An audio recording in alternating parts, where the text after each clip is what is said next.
you there? Yes. Great. Looks like I was the last to join, and we can go ahead and call this meeting to order. I think the first item on our agenda is the roll call. Okay. Member Chomsky? Present. Member Hoff? Yes, present. Member Schneider? Present. And Chair Bowman? Present. I think the second item that we have on the agenda, actually, I think we first have to read the land acknowledgement statement.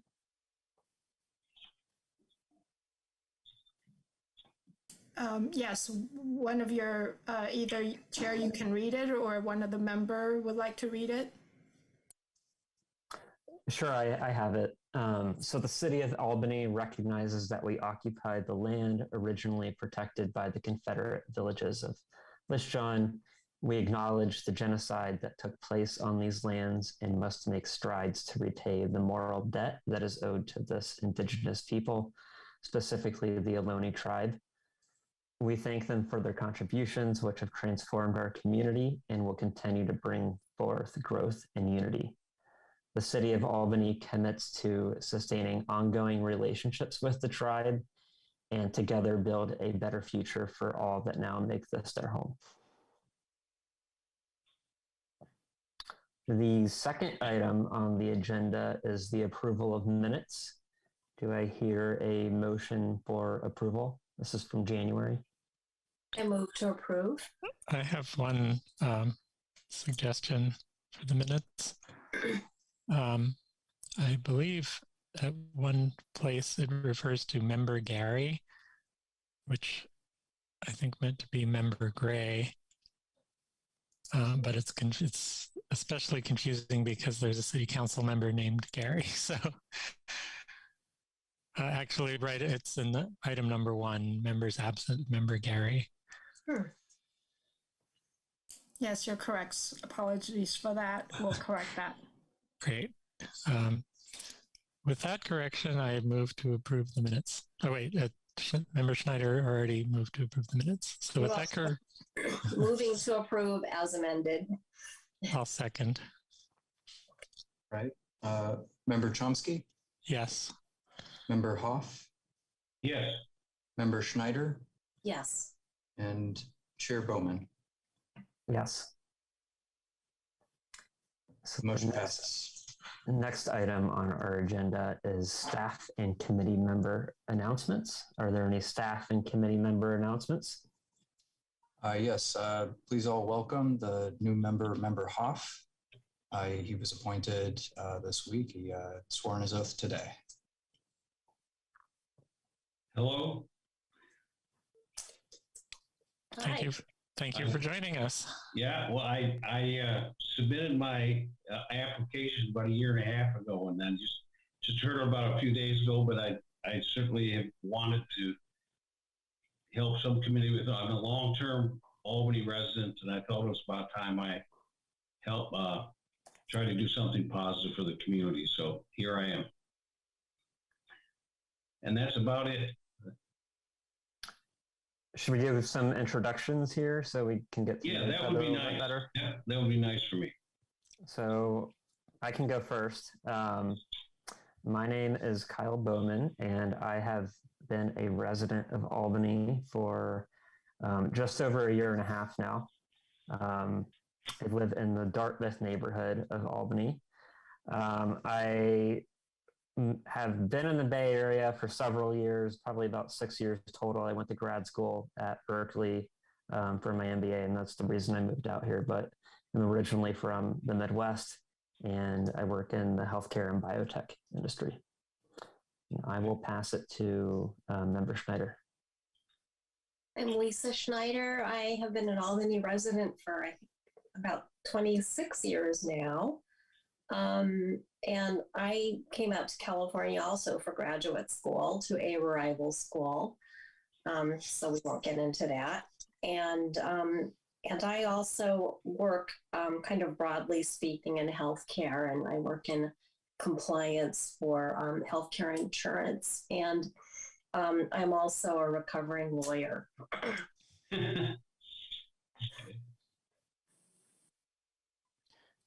I'm Harry Chomsky. I have lived in Albany since 2001. And before that, I lived in North Oakland for 10 years. Before that, I grew up in Massachusetts. I work as a software developer and classical musician. And I served on the Traffic and Safety Commission, as it was then called, during the teens, I guess from about 2015 to 2019 or so, and joined this committee after that. And I'm also active in Albany Strollers and Rollers. Okay. Well, I'll give you a little bit more about myself. I've been an Albany resident for just over 30 years. Previous to that, I was in El Cerrito. Prior to that, I lived in Oakland for a few years. I grew up in Minneapolis, Minnesota, another Midwesterner. Professionally, I was primarily an operations manager I won't go into the long history, but a variety of different manufacturing operations. And I have been retired for almost 8 years now. And I live just down the street from the high school on Key Route, on the 700 block of Key Route. And I've had 2 kids go through Albany schools, and that's kind of my story. Welcome. John and Anne, I think we have one other vacancy. Is there any news on that vacancy? No, not currently.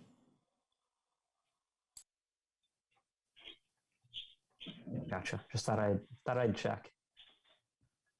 Are there any other staff or committee member announcements?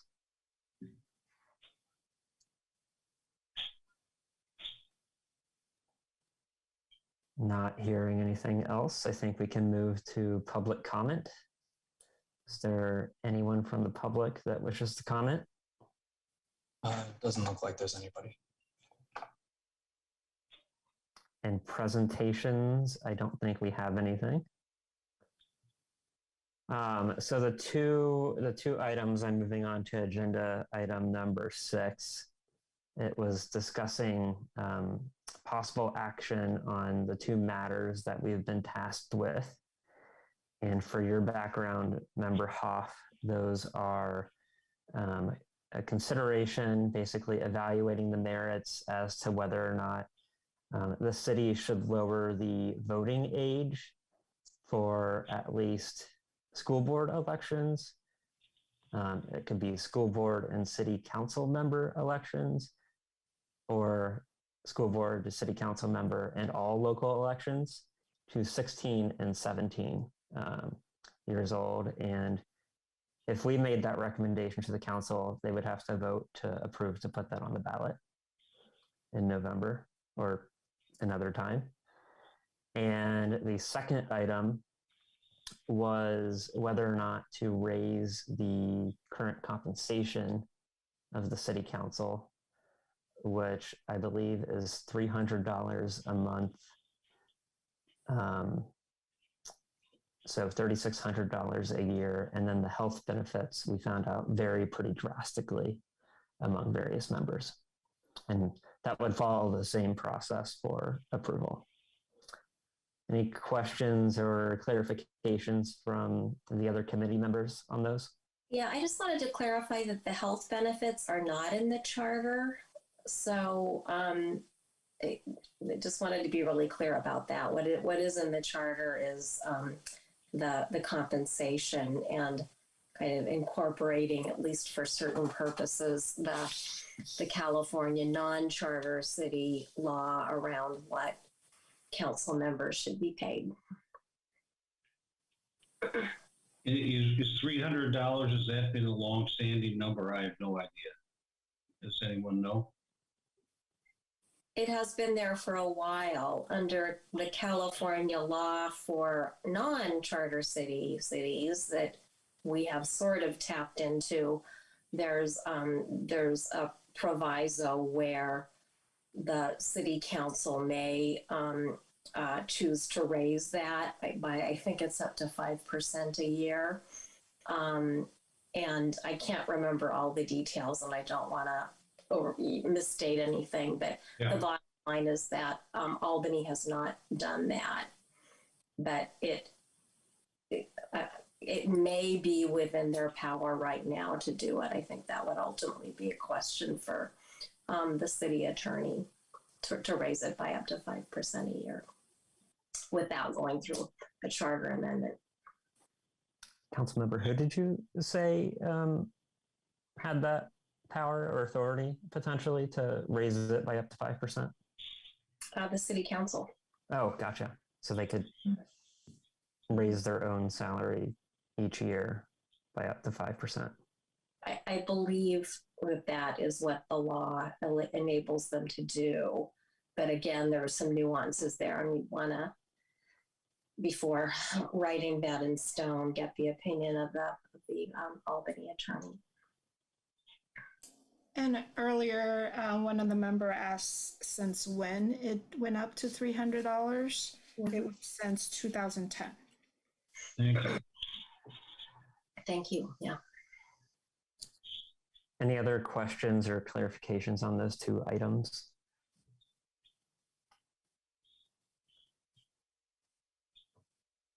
So we've essentially had one meeting discussing our initial research on each of these items, which was in January.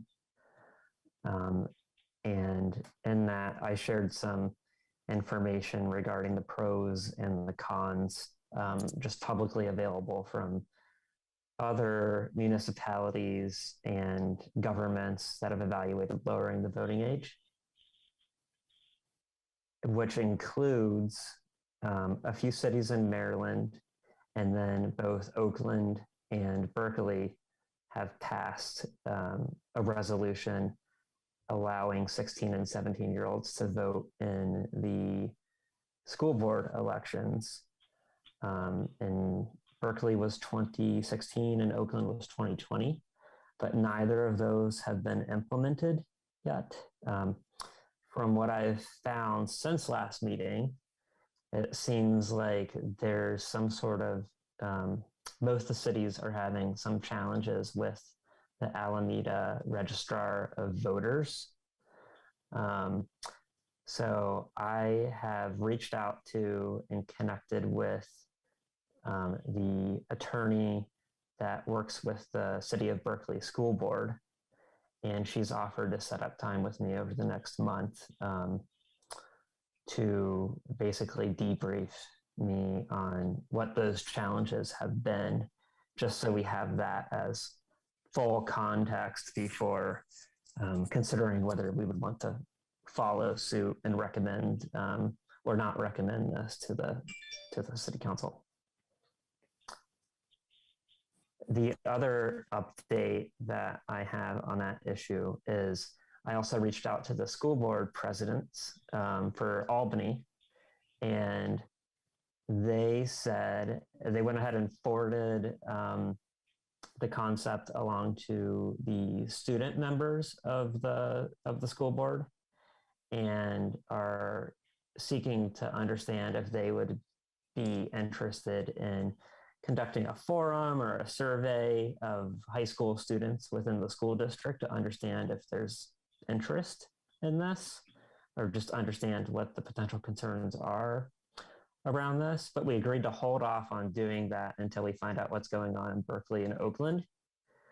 The other step is we could potentially put this as a topic item in an upcoming school board meeting, share some of the pros and cons that we've seen, and open up to that floor for questions, and then eventually, potentially in another meeting, actually have the school board vote on whether or not they agree with recommending lowering the voting age for just the school board and the local officials, or school board, local officials, and all local election issues.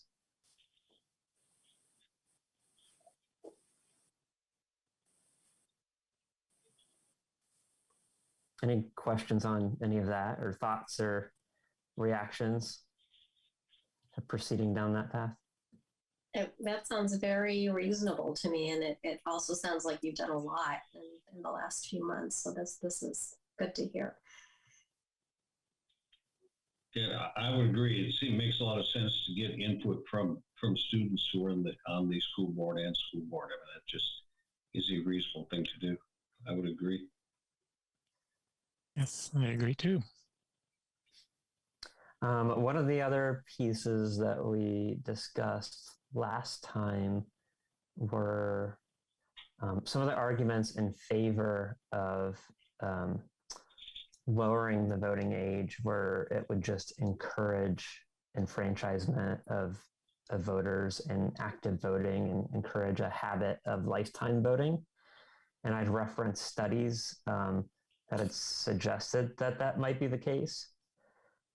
I did not have the studies handy for our last conversation, but there's basically two articles that reference studies within them, and two studies, basically white papers independently on the same subject that I attached. And they basically make, in conjunction, a 3-tier argument in favor of this. The first two items I attached, they're labeled 1A and 1B, basically suggest that turnout for 16 and 17-year-olds in places where it has been allowed essentially has exceeded other young age groups. So while it doesn't exceed the overall voting population, I think it's pretty well known that younger voters vote in less frequently, and voting increases as you age.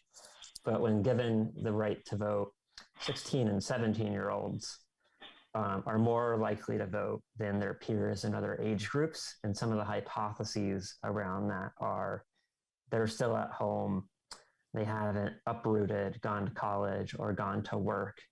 They're with their parents typically, and in a more stable environment that they're familiar with, and it's easier for them to register to vote there than if they had left and moved. So basically a lower barrier to entry.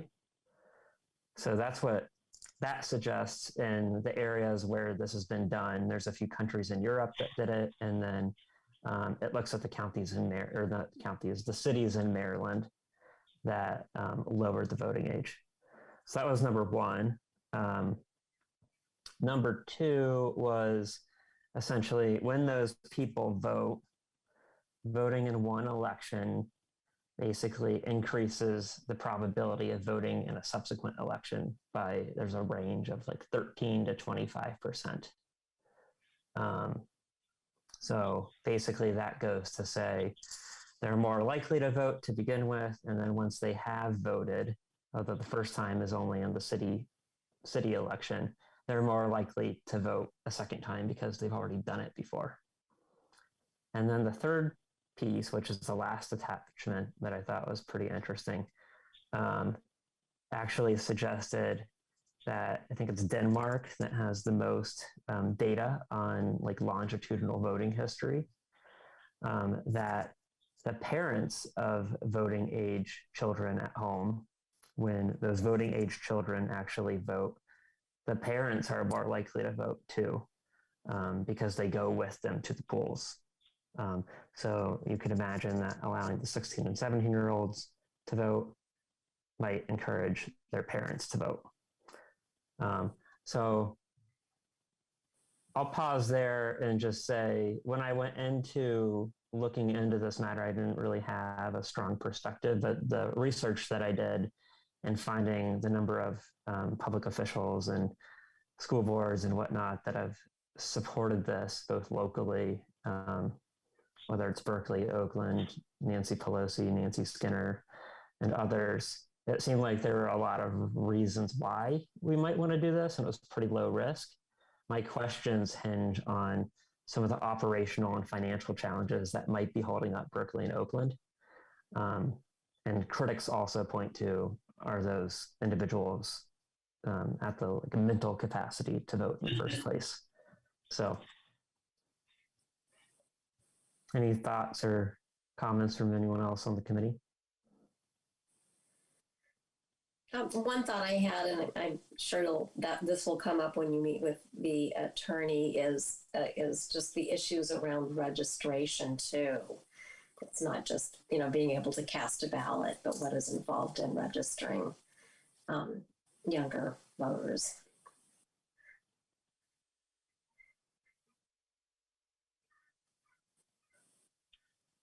There's already some paperwork where a 16 or 17-year-old can submit their registration so that it will take effect automatically when they turn 18, right?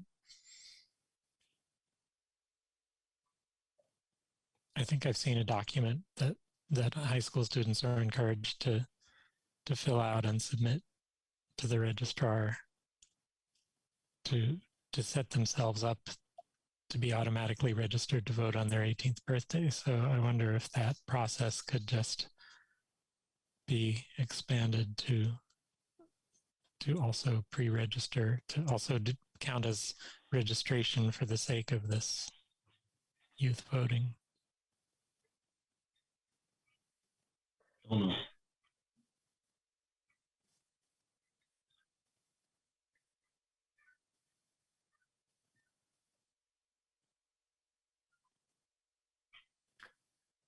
Are there any other concerns or questions that we might want to dive into as we learn more from Berkeley and Oakland? Or I think that's the first step. So I can get that feedback and then provide it back here, and then potentially we could set up time with the school board to hear what they have to say. I don't have any more concerns. And again, I think the sequence of your approach makes a lot of sense to me. I would concur. And is there any way, so I'd pulled together like that pros and cons that I went through last time rather than rehashing that for member Hoff. Is there a forum by which I can share that? The information you're talking about? Yeah, I put together a list of pros and cons that we went through last time that I read verbally, but I'm just wondering if there's an appropriate way I can share that with the group. Yes, if you like, are you referring to the document that we attached to the agenda last time, or it's basically a Word document that I went through last time with pros and cons? Okay, you can send it to John and me, and then we can attach it to this agenda. Okay, perfect. So Yeah. That'll be there for reference.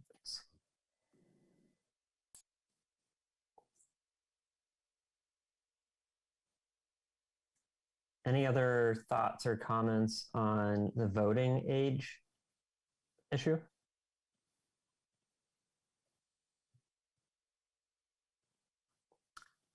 Okay, so I think we have a plan of action there. I think we can move over to the piece around salary and compensation. Any updates from the committee members on that? I do have some verbal information. I didn't send anything to be attached, and we'll see whether it would make sense to attach anything subsequently to this meeting.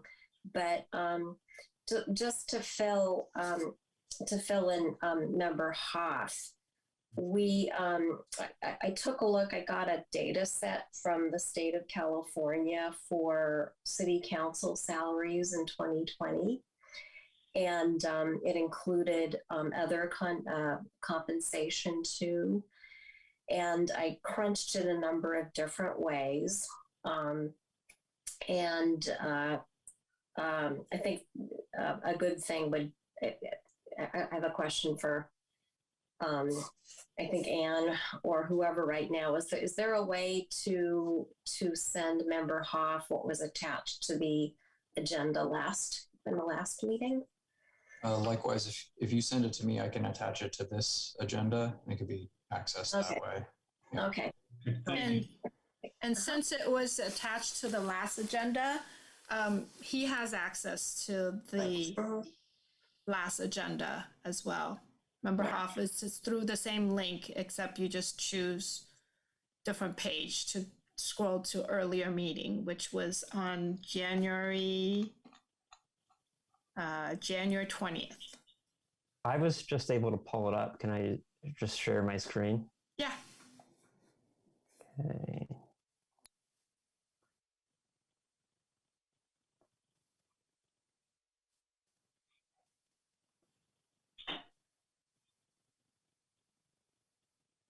Yeah. Can you all see it? Uh-huh. Yeah. Perfect. So just to explain what I did, I took this data set, and there was a lot of manipulation that had to happen to it because it included a lot of positions. Even though the data set was labeled city council, it included treasurers, city clerks, city administrators, mayors, vice mayors, etc. And so there was what I'm saying basically is I did a lot of manipulation to it. I got it pretty clean, but if you want to play with the data set, your results may vary a little bit. And then I divided it up into sort of rather arbitrary population ranges, just to sort of see how Albany stacked up against cities of roughly similar size. And what you can see there is that for the population band where Albany sits, the average pay is $5,667. For Albany, it is much lower. It's $3,600 because it's $300 a month and hasn't been raised. But if you look at average of total retirement and health contribution, which I believe is basically health contribution, that bumps Albany up. And so the total of the salary and then the extra benefits, the average for that population band is a little over $10,000 a year. And then for Albany in that year, it was $12,492. After I did the work on this, I also took a look, and I don't have the figures here, but the salary or the population band that is maybe more interesting and meaningful is cities up to 35,000 in population, because that is the way the state law for non-charter cities, that's one of the bands that they use for establishing the pay rate. And again, as I said, Albany did in the charter say that they would adopt the California law, at least for some purposes. That being said, in the meeting that we had a couple of months ago, there was a suggestion, I think, to look at, instead of just the average, to look at the median. And also a concern that maybe some cities that have $0 compensation might be skewing the average. And so just verbally, I'm going to tell you that I did look at the median for all cities up to 35,000 in population. And for the total compensation, which includes the benefits, health insurance, what I came up with was about 4,788. And then when I stripped out the cities that were paying $0 in salary, or the base pay, that bumped it up a little bit to 6,965. So if you look at the median Albany, the total compensation is still above it. I think if I had to do one more pass, I would want to look at the median for the actual base pay, because again, the charter doesn't cover the address benefits and health insurance and stuff. So, so that was my research. And then I also did a little more reading about some things that I think could enter into pros and cons and questions that that the city council might have from us. And one thing is that under the California Voting Rights Act of 2001, as amended in 2016, I believe, I'm going to try to be very careful not to misstate or overstate it, but it basically provided a mechanism for minority groups to sue cities that have at-large elections rather than by district elections, to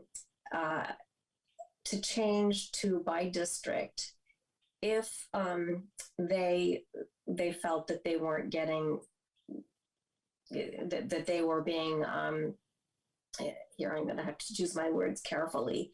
The bottom line is if they were not able to elect candidates that they would expect to be able to elect given the size of the minority population. And I think I'm kind of mixing up federal law and the California Voting Rights Act, but the concern is overall is that minority groups might be diluted throughout the population, and the at-large approach to elections might not serve them very well. So,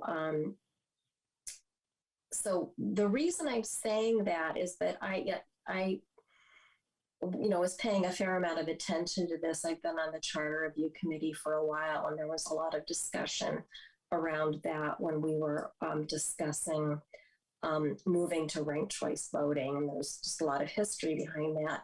But what I recall at the time was, and which was a number of years ago, may not still be the case, but a sense that Albany's real vulnerability under the California Voting Rights Act to having someone come in and force us to go to at-large, by district voting.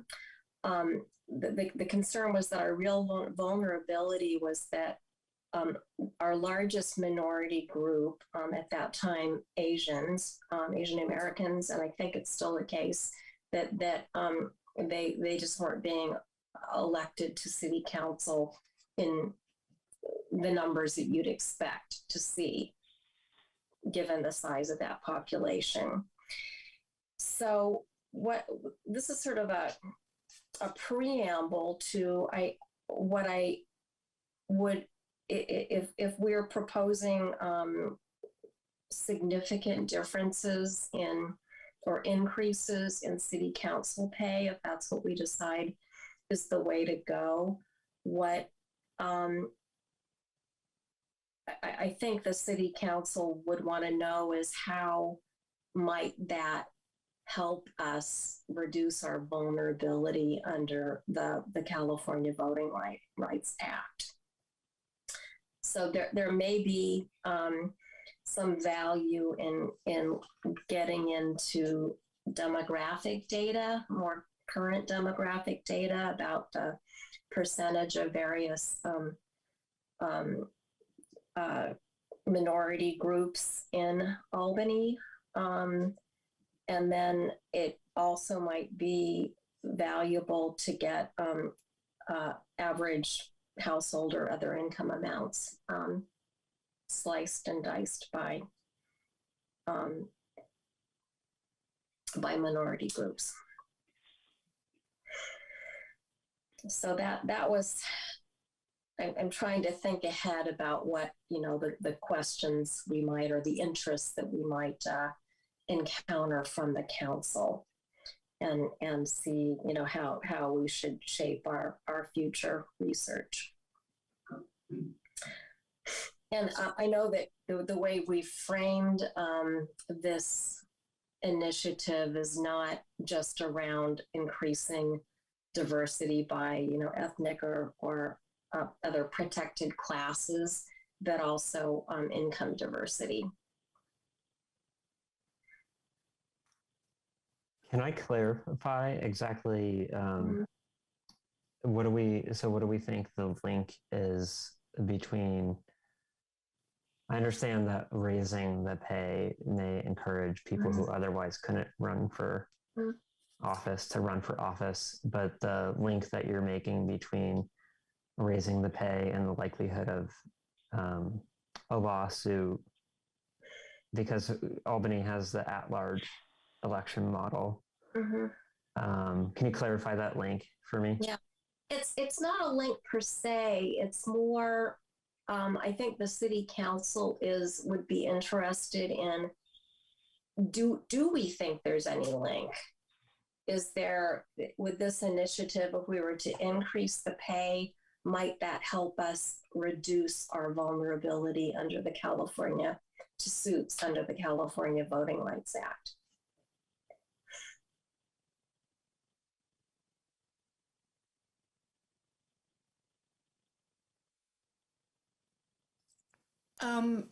If I may jump in, I'm not sure if members here are aware, City of Albany did receive the infamous Okay. the letter from Mr. Shankman. Oh. It has been on the city council agenda. Okay. City council has had closed sessions. But I'm not in those closed sessions, so I don't have the details.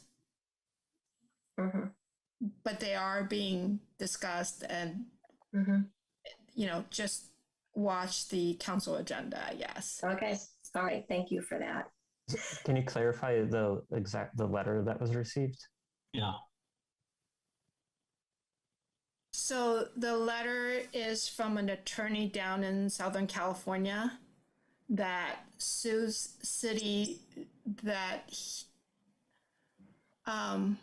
files a lawsuit against the city that he thinks may not be or may be violating the California Voting Rights Act.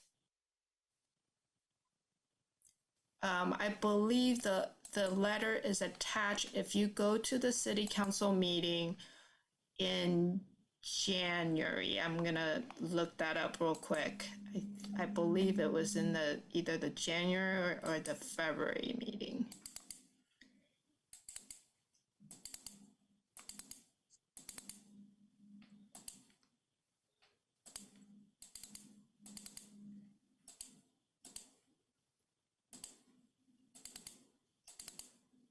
I know no one here is the attorney behind the lawsuit, but is the thought that if you partition the community into various districts, that it makes it more likely to have a more diverse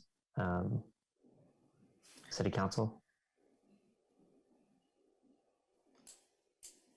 I think that is the claim that this attorney is making. And I mean, I think the usual pattern that these cases follow is that the attorney says this city is out of compliance with the Voting Rights Act because the proportion of elected officials who represent this minority group is consistently smaller than the proportion of the population of the city that belongs to the minority group. And the solution that the attorney proposes is to switch from at-large elections to district elections. And typically, I think that commonly is the outcome, that these suits are settled by making that change. Not every city wants to switch to district elections, and there are different discussions about whether that's really a solution, whether it's a good solution, whether there are other solutions. And I'm sure those are the discussions that are going on in the negotiations and in closed session. And we probably can't, we don't have any information about how those discussions are going. It's a difficult issue to talk about in a public meeting because...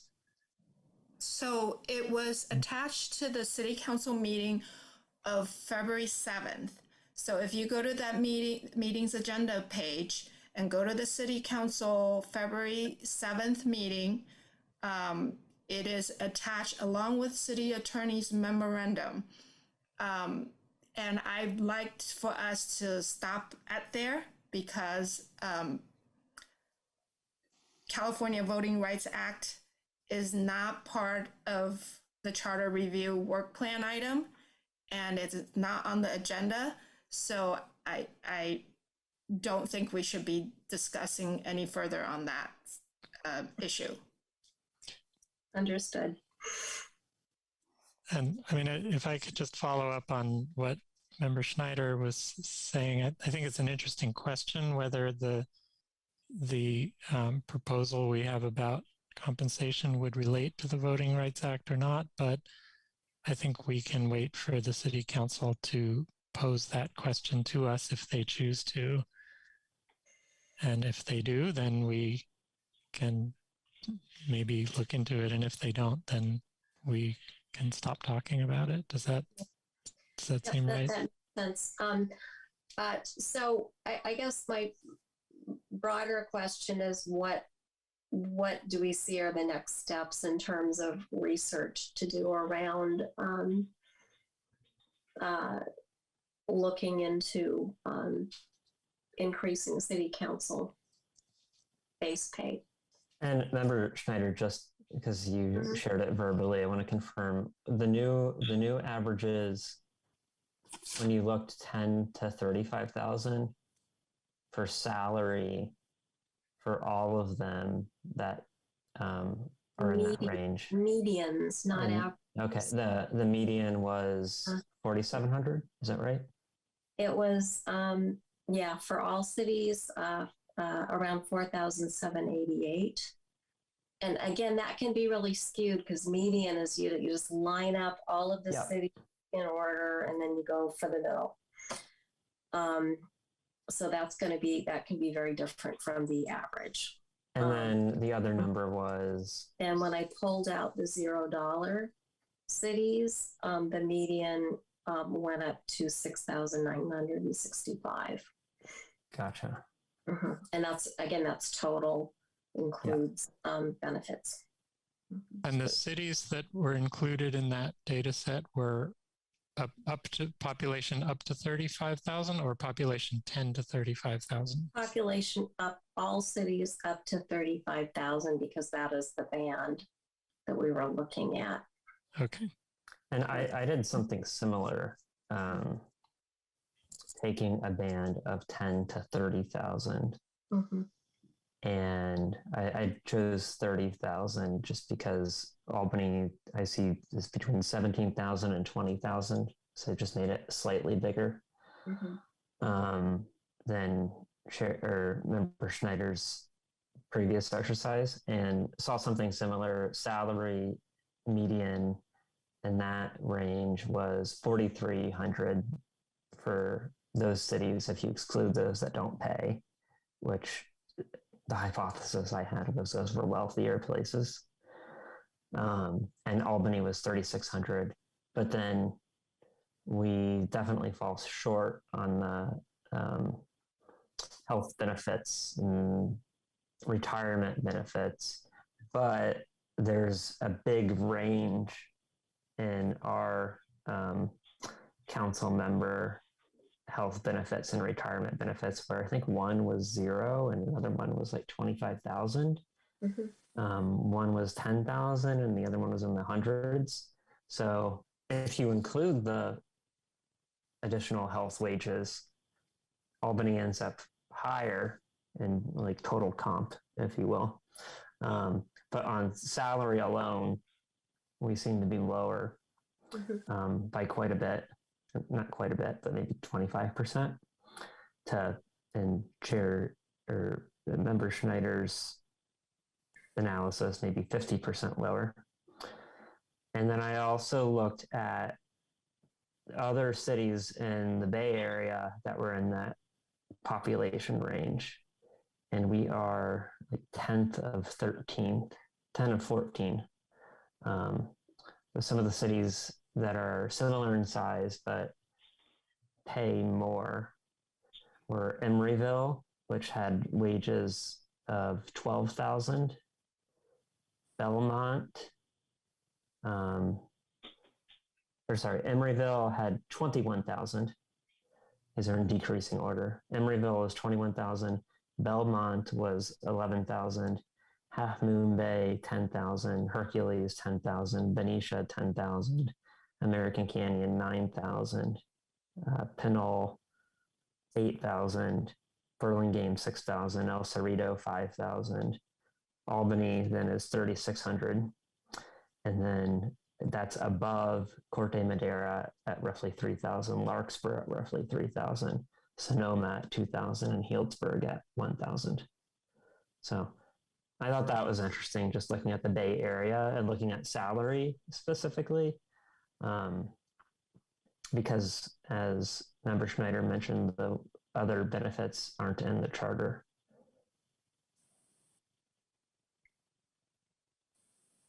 So in our discussion last time, I remember some confusion about why the health and retirement benefits numbers varied so widely, and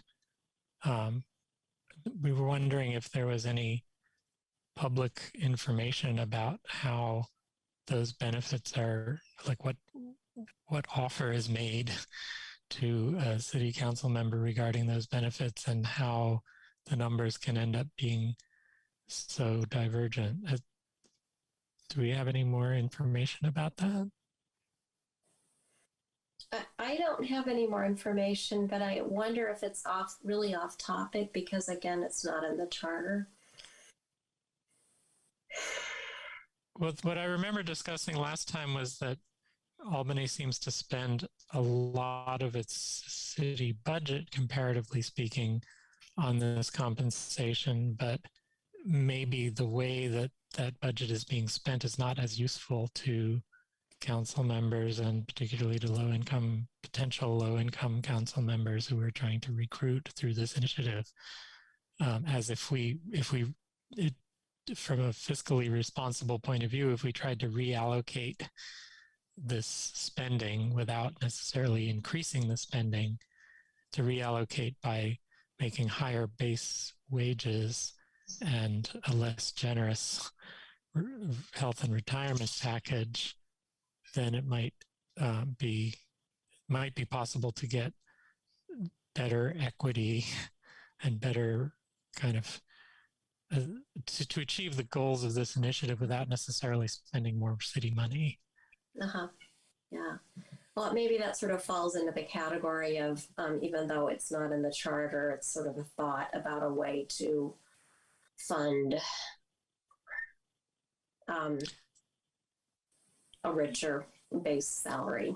Yeah, I guess if we were going to put a ballot initiative out, it wouldn't talk about this health and retirement.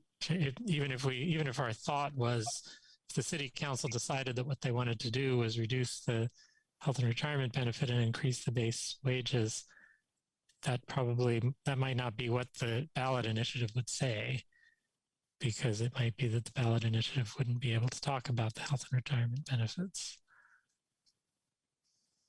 So the goal I had in mind of presenting this as a fiscally responsible shift may be something that's hard to communicate to the voting public. But I also don't know if it's realistic to think about reducing some of those extremely high health and retirement packages, if that's something that's easy to do, or if there would be repercussions of trying to bring those payments into line with with other cities. Yeah, I have the same question, and maybe this is for the clerk and the deputy city clerk. Is there public information regarding those health benefits? Because I think for one of the members, the health benefits were basically higher than the salaries of the rest of the city council combined. You think about that, it was like 25,000. I don't have it in front of me, but it was like 25,000 in health benefits for one council member, and then you have 3,600 salaries for five other people. So you're getting in the same ballpark. So I thought that was interesting, and it's hard to make the decision on salary in isolation, especially with such weird outliers there.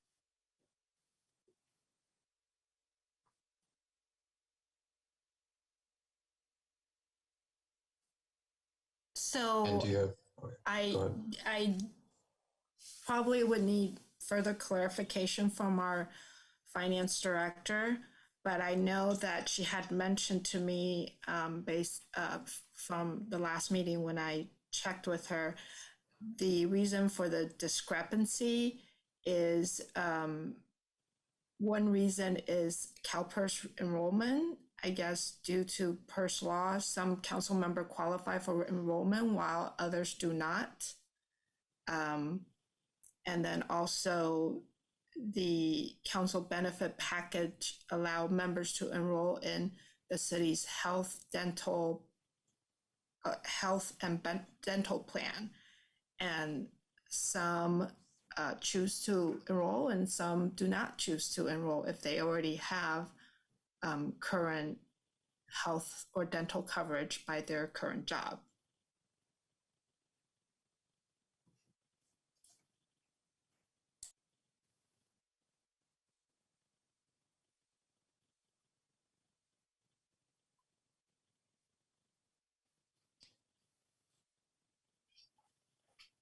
So we've heard that the decision about what kind of benefits to offer to city council members is not part of the charter. It's a decision that's made by city council. Is city council free to change that however they want, or is there a union agreement involved that, or some kind of like overriding agreement that kind of dictates how these benefits have to be offered?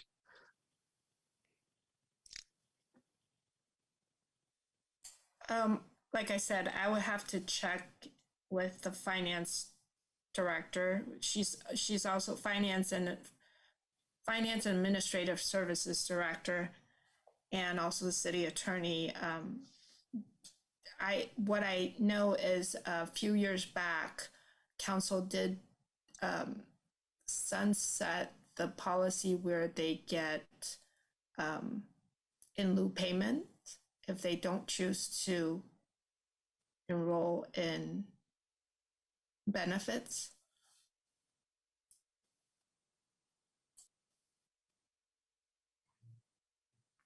So sometime in the past, it would have been possible for a council member to opt out of the benefits and instead have all that money poured into their salary.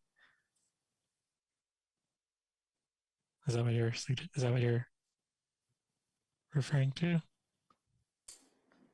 I believe so, but that's before my days being city clerk. Okay, so that's no longer available. Well, I think we have to decide for our discussions in the committee if the health and retirement package is part of the scope of what we're discussing or not. I'm not really sure how to make that decision, but if it is part of what we're discussing, then it would be really helpful to get the information from the city staff, the finance director. That I'll get a confirmation I'll check with the city attorney and get a confirmation to see if that can be part of the discussion or not. Okay, and if it can't be part of the discussion, then I guess my preference would be to essentially black out that column from these data sets. Yep. and just look at the wages and how we compare. And it seems pretty clear that our wages as a freestanding number are on the low side. Mm-hmm. And then remember that a lot of, well, part of why they're low vis-a-vis the other non-charter cities is that there hasn't been that up to 5% increase every year, which the other cities have been free to do if they wanted to. And also just be aware that I haven't seen a way to find out in this data set which cities are charter cities and which are state law.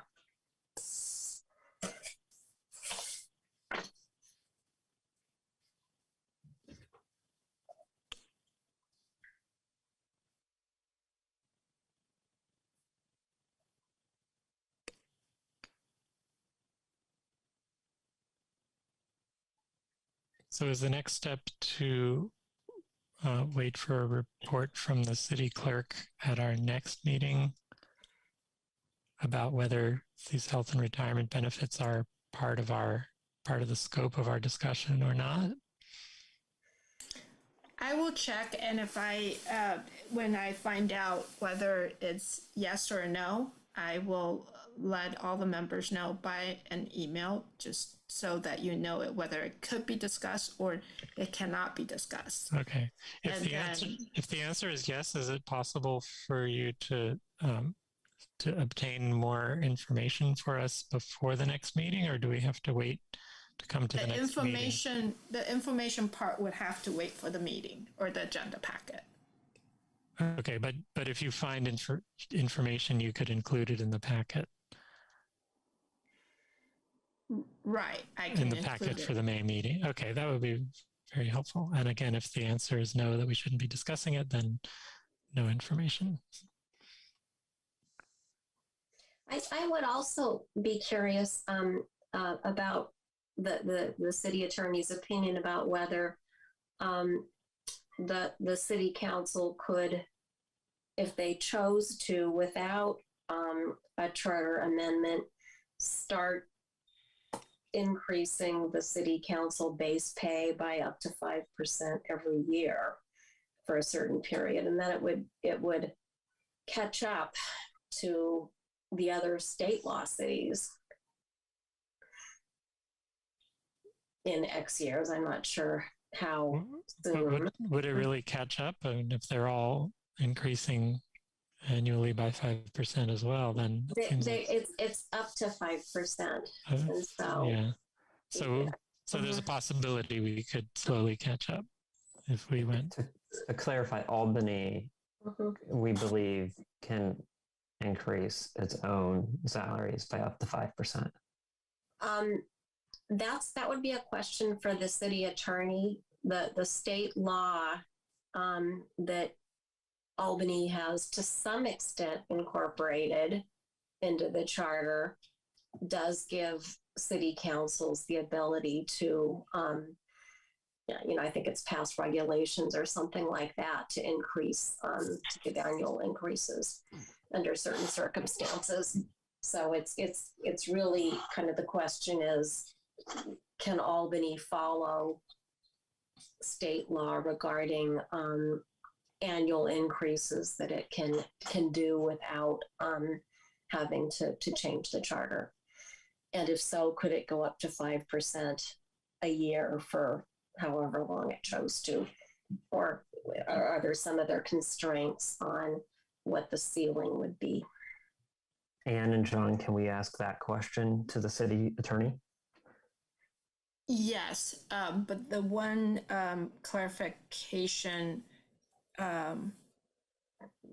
to add to Member Schneider is that if city attorneys it does allow the council to increase by 5% without changing the charter, it does have to go back to council every year. They can't just say, oh, we want it to go up 5% per year for the next 10 years.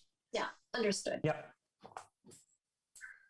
I think if we were to stop short of recommending a change to the charter, we could just recommend that if they're able to use this provision, they use this provision. I don't think we've made that decision, but I think we want to know if it's on the table. Because a 5% increase is $180. So theoretically, you start to close the gap.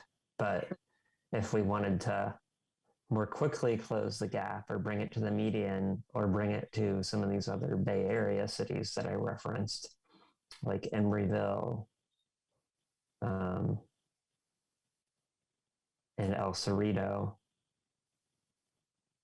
surprises me that El Cerrito I thought it was much bigger, but apparently not. Then that might require a change to the city charter. Either like a one-time increase where we just change the number itself, or put something in that's tied to inflation.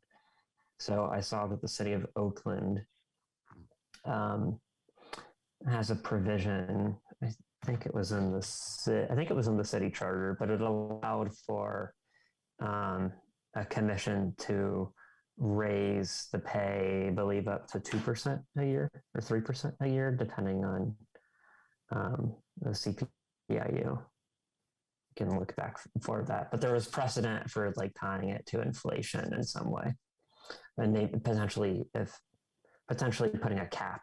So if CPIU increased by 5% and there was a cap at 3%, the wages would only go up 3%.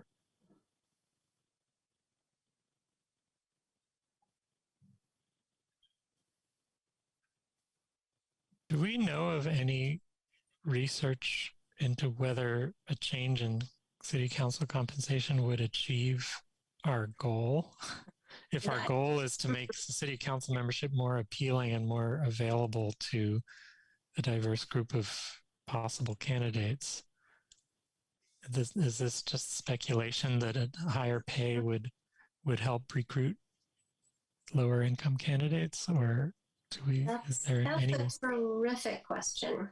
I don't mean to interrupt you, but it's a great question, because we can speculate all we want to, but there are lots of cities in the world, and you'd think there'd be some data out there.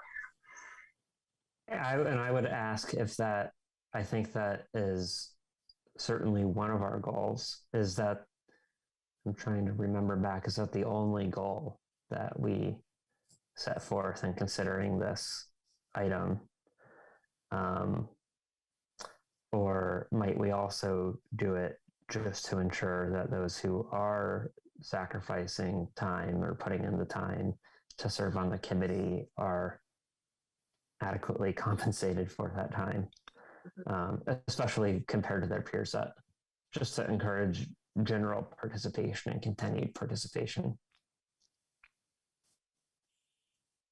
Did we specify that the goal that you outlined, Member Chomsky, was the only goal? I don't think that was ever stated quite as clearly as the way you just stated it. I guess for me, it's the main goal, but that doesn't necessarily apply to the committee as a whole. I mean, I have both in mind, but I don't remember if we had specifically narrowed the scope to one or the other, or just one of those items. Well, I guess we could go look it up somewhere, but what I recall is that it was there was some qualifying language about how it was to encourage diversity.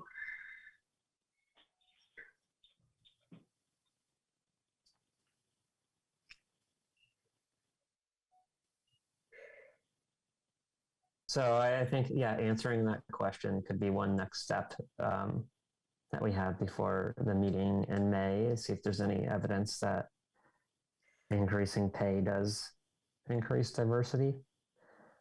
And then if we find other benefits of increasing the pay, like making it more equitable to surrounding towns, then I would suggest we also include that if we find other benefits as part of the process. Or maybe comparable towns, because it's not as if we're like competing with other cities directly, because people are constrained. They can run for city council in the cities where they live. So it's not quite the same thing as like a job market where people have a larger radius of places to go.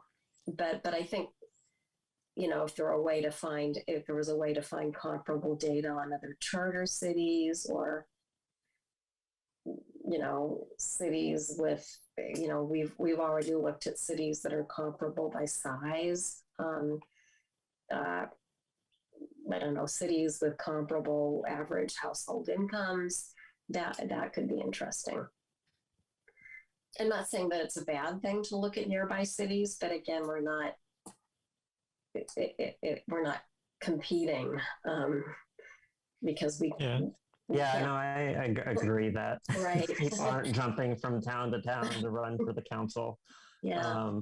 But I think I raise nearby cities more from like a cost of living standpoint, because we might have cities here in rural areas that maybe aren't the best comps versus the cities next door.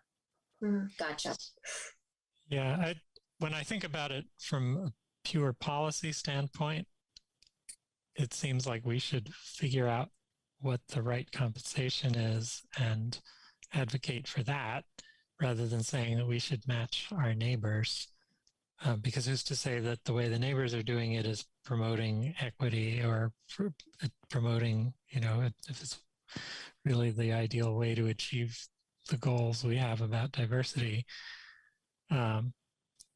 Maybe we could be better in some way, whether that means paying more or paying less, depending what we think the ideal number is. But when it comes to putting an initiative on the ballot, it's certainly helpful to be able to just say, well, other people are doing this, are paying more, so we should pay more too. That's an easier argument to make than to say we should pay more than other people are paying because there's a good reason to do it. Then you have to go farther in making the supporting case for the ballot initiative is harder to express. And Albany typically does tend to follow in the footsteps of neighboring cities. I mean, I think that's been the pattern with many kinds of progressive changes that we've wanted to make, as we see, well, has Berkeley been able to do it? Have the other cities in the area been able to do it? And if they haven't, then we conclude that we probably can't do it either. But I don't know if this line of thinking about what should the salary be to maximize diversity, I don't know if anybody's really pursued this line of thinking. So if it's something new, it may be a challenge to convince both the city council and the voters to jump into it. And as you put it about 5 minutes ago, seeing whether there's data out there that cities that have, made maybe substantial increases in the base pay, whether they're seeing increases in income or other diversity.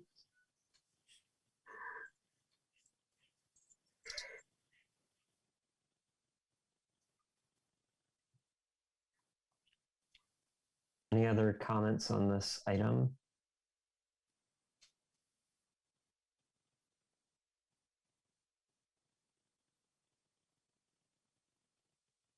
Any other discussion items for today?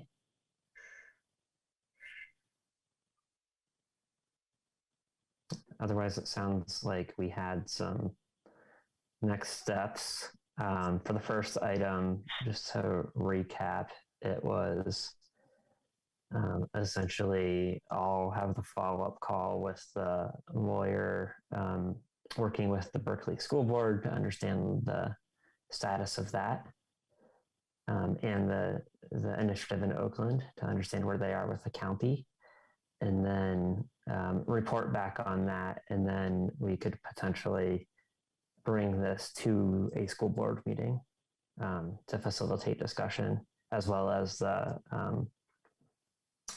surveys, if we're in a place to do that, the student-based surveys on interest in this issue. And then I think those are the immediate next steps.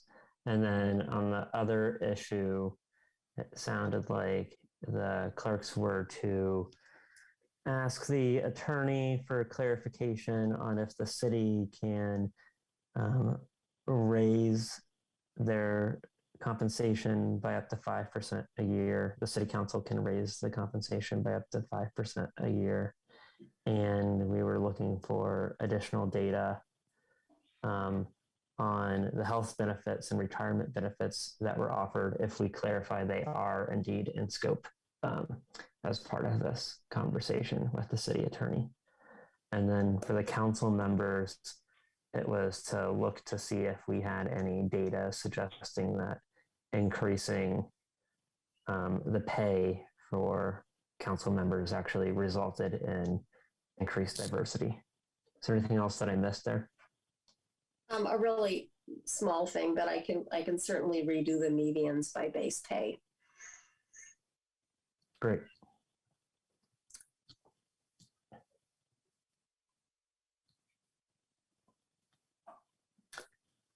If there's no other items there, I think our next step is to discuss future agenda items. Does anyone have any requests for future agenda items?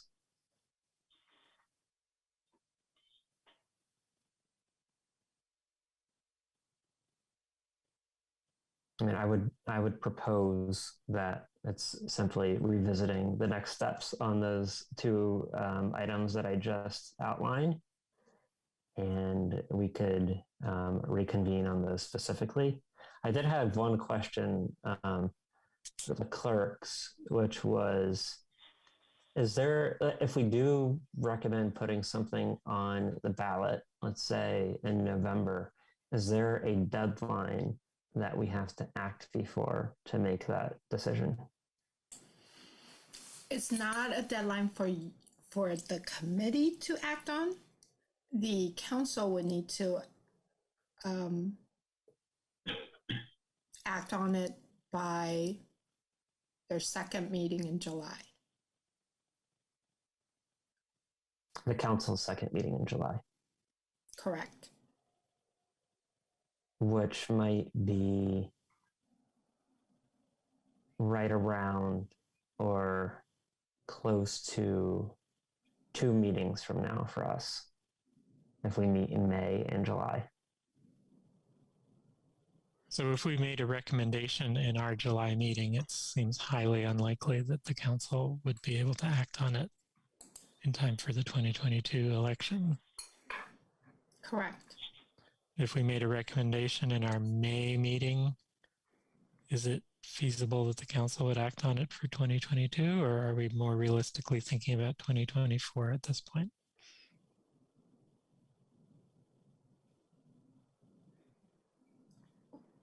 Well, you can make a recommendation. If you are able to make a recommendation by the May meeting, of course, then it will be requested to be added to the council agenda.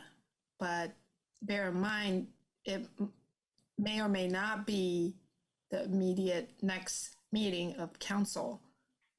And council may need more than one meeting to discuss the item.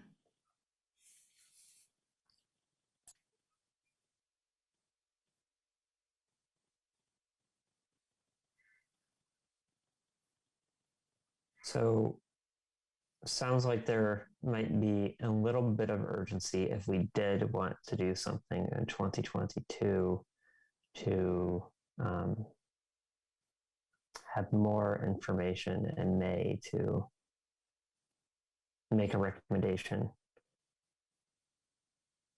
I think I feel good about the type of information. If we answer some of the questions that we're looking to answer, that we could have a hearty discussion in May and come to a preliminary recommendation. But I think at least for the first issue, that would probably involve having a school board discussion about it and potentially understanding the school board's position via some sort of resolution. So that would likely need to happen in the interim before I think this group would make a recommendation.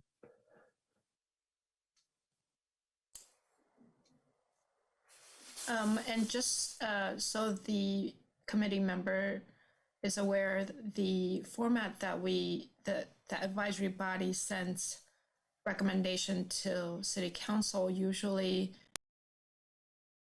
pros, cons, well, a recommendation, of course, some background information, pros and cons, and then either the social equity consideration and also the financial consideration. I think one piece that we also need to get resolved, and let me see if I can grab my copy of the charter, is the charter provision that says, in effect, that school board and city council elections need to be done in the same basic manner. I'm sorry, I don't have my copy of the charter in front of me, but that has been sort of an open question for a long time, whether it's all or nothing. But if we're writing it, if the city was going to present a charter amendment, it could make whatever changes are needed, right?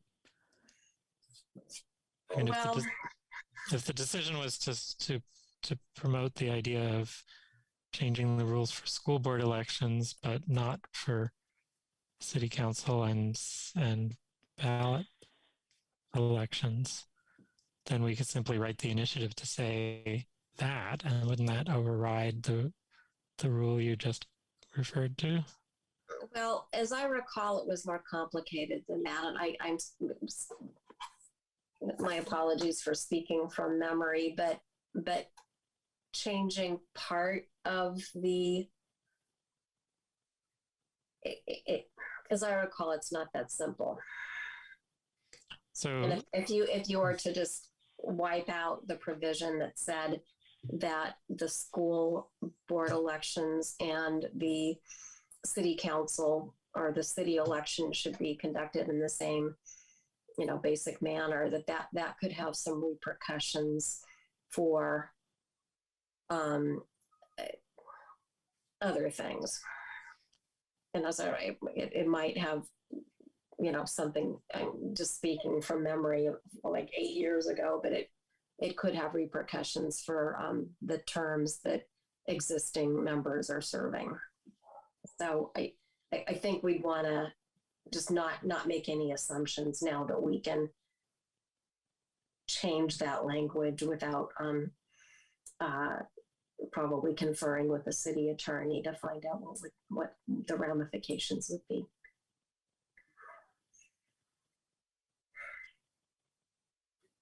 So is the question that you want to find out is whether it's regarding the voting age, correct?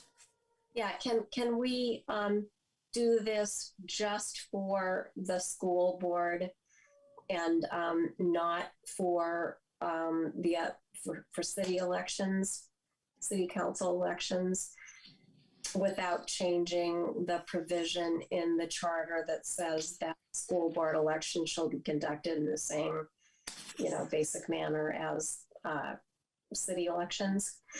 Yeah, I was trying to look for that exact section because I do recall something like that too, and I'm not finding the exact section right now either.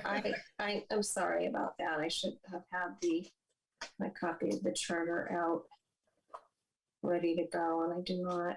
But I will check in regards to that. Thank you.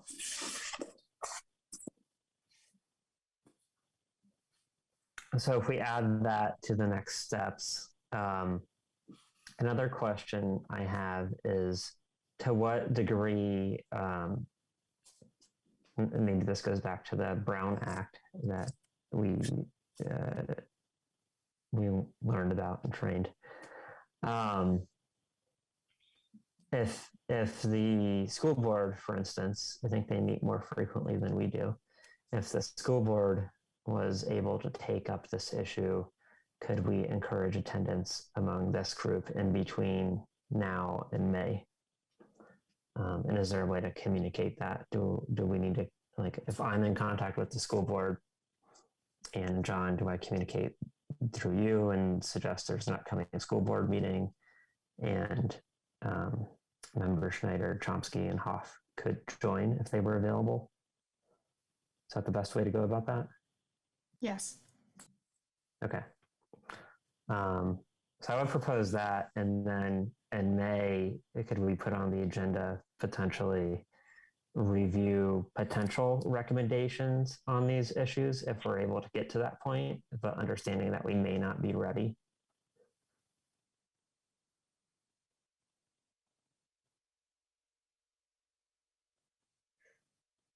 So does the May agenda need to say, if we want to consider making a recommendation at the May meeting, does the May agenda need to specify that that's under consideration, or can it just say, like it did this month, work plan items, progress report, and can we make a recommendation as part of that discussion?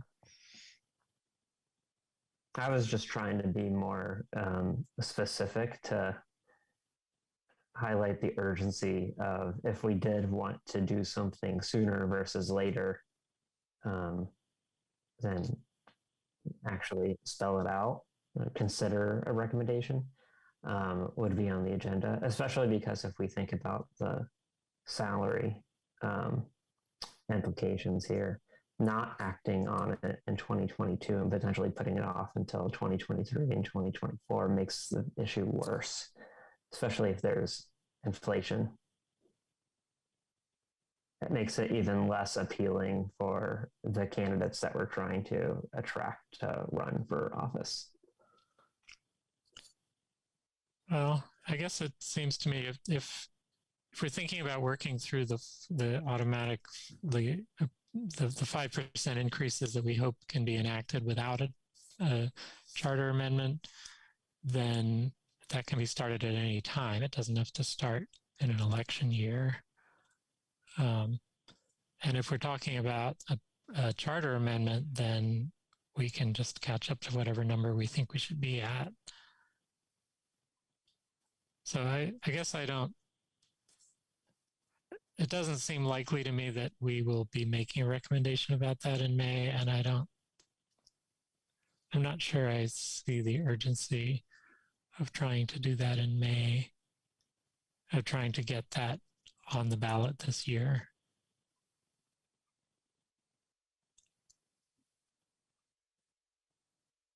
I mean, it would be nicer to do it sooner rather than later if possible, but I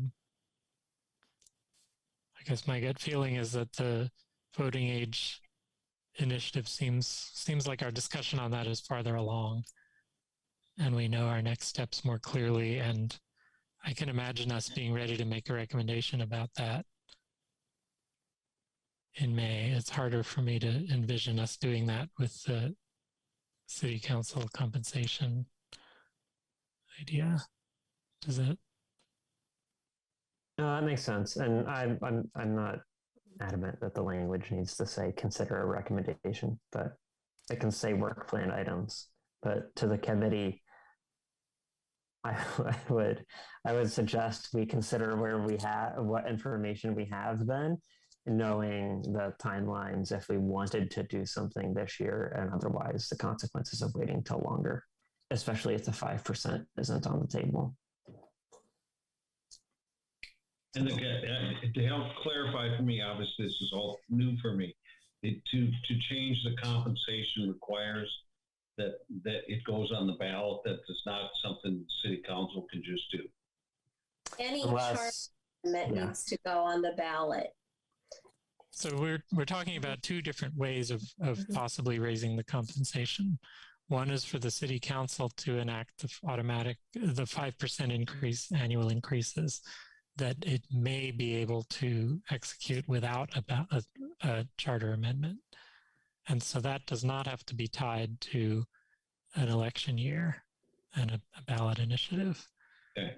The other way is to put up a ballot initiative to amend the charter to increase the compensation by possibly much more than 5%. By like we could double it. We could just set it to whatever the initiative could propose, setting it to whatever number we think is best. Yeah. And that would have to go through a ballot initiative and an election. Okay. And Anne, and everyone, I did find the section of the charter that I was speaking about the Board of elections being conducted in the same manner and time as for members of the council, and that is section 6.01A.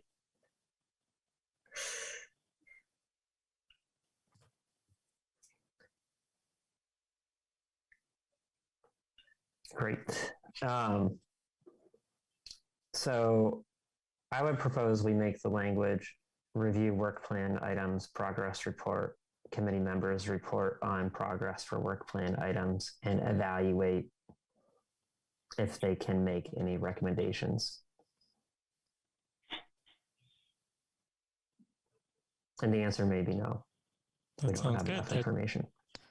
That keeps all the options open. That's fun.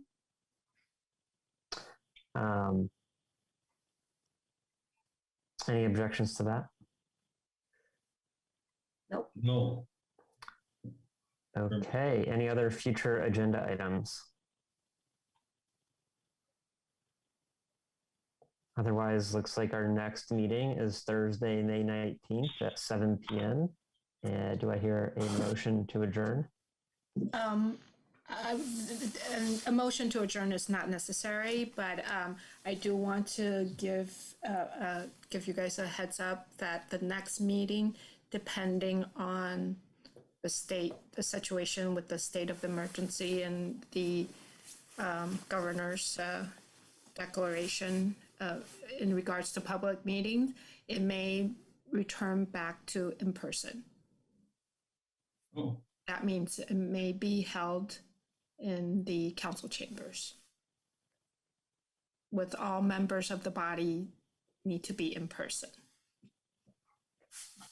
How much notice would be given for that change? Like at what time would we find out, or would we know? Like I said, it really depends on the state's proclamation or decision or whatever. But if currently it is due, the provision about public meetings is due to expire March 31st. With our AB 361 extension, it may be very likely, I can't say for sure, it will be likely that council and advisory bodies will return to in-person meeting towards after mid-April, if nothing changed in regards to the March 31st expiration date. And to clarify that, there is no virtual option. Not for the advisory bodies. If there is a member who is unable to attend in person, then we would, the Brown Act the regulation will return back to pre-pandemic, where the address where the member is participating from would have to be noted on the agenda, and the agenda would have to be posted at the location that the member is participating in, as well as that member has to open the doors for members of the public to attend at that location, being it, being in Albany at your residence, or at a hotel in Hawaii. Or, Okay, in I'm your office. asking because I'm looking at the date, and there was a possibility I may not be in Albany. But it sounds like there's also a possibility that you could have some sort of virtual participation. Are you referring to a May date? The May date, yes. Participating virtually once meetings are back in person is very difficult. It can be done, but it would require you, Chair Bowman, to take a lot of additional steps to make it work. It wouldn't be like tonight where you just click a Zoom link and you're on. Yeah. So I don't know that it's ever been done by anyone in all the time I've been involved in city government. I think I saw that the Berkeley City Council is moving to something like that format.